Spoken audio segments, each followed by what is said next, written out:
talk to me! It was a small stucco house the color of dust. 2 casement windows braced the front door above a tiny porch. The door was closed, and drapes had been pulled across the windows.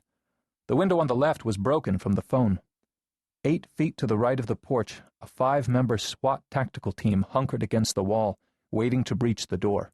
Malik could not be seen. "George, listen. I said that we'd found her, and I want to explain that. I was wrong. We got our wires crossed out here, and they gave me bad information. But we're still looking, and when we find her, we'll have her talk to you."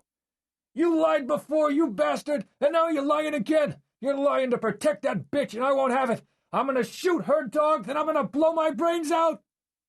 Talley waited. It was important that he appear calm and give Malik the room to cool. People burned off stress when they talked. If he could reduce Malik's level of stress, they could get him over the hump and still climb out of this. "Don't shoot the dog, George. Whatever's between you and your wife, let's not take it out on the dog. Is it your dog, too?" "I don't know whose fucking dog it is. She lied about everything else, so she probably lied about the dog. She's a natural-born liar, like you." "George, come on. I was wrong, but I didn't lie. I made a mistake. A liar wouldn't admit that, but I want to be straight with you. Now, I'm a dog guy myself. What kind of dog you got in there?" "I don't believe you. You know right where she is, and unless you make her talk to me, I'm going to shoot this dog." The depths to which people sank in the shadowed crevices of desperation could crush a man as easily as the weight of water at the ocean floor. Talley had learned to hear the pressure building in people's voices, and he heard it now. Malik was being crushed. "Don't give up, George. I'm sure that she'll talk to you." "Then why won't she open her mouth? Why won't the bitch just say something? That's all she's got to do." "We'll work it out." "Say something, goddammit!" "I said we'll work it out." "Say something or I'm going to shoot this damn dog!" Talley took a breath, thinking. Malik's choice of words left him confused. Talley had spoken clearly, yet Malik acted as if he hadn't heard. Talley worried that Malik was dissociating or approaching a psychotic break. "George, I can't see you. Come to the window so I can see you." "Stop looking at me!" "George, please, come to the window." Talley saw Leifitz returning to the rear of the vehicle. They were close, only a few feet apart, Leifitz under cover, Talley exposed. Talley spoke under his breath.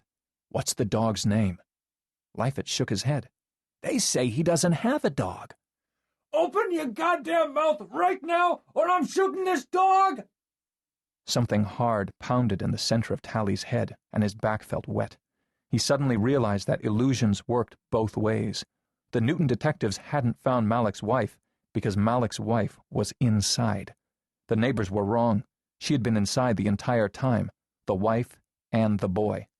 "Murray, launch the team!" Talley shouted at Murray Leifitz just as a loud whip crack echoed from the house. A second shot popped even as the tactical team breached the front door. Talley ran forward, feeling weightless. Later, he would not remember jumping onto the porch or entering through the door. Malik's lifeless body was pinned to the floor, his hands being cuffed behind his back even though he was already dead. Malik's wife was sprawled on the living room sofa where she had been dead for over 14 hours.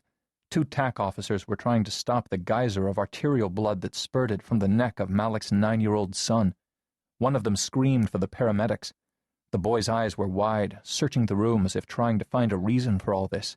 His mouth opened and closed, his skin luminous as it drained of color. The boy's eyes found Talley, who knelt and rested a hand on the boy's leg. Talley never broke eye contact. He didn't allow himself to blink.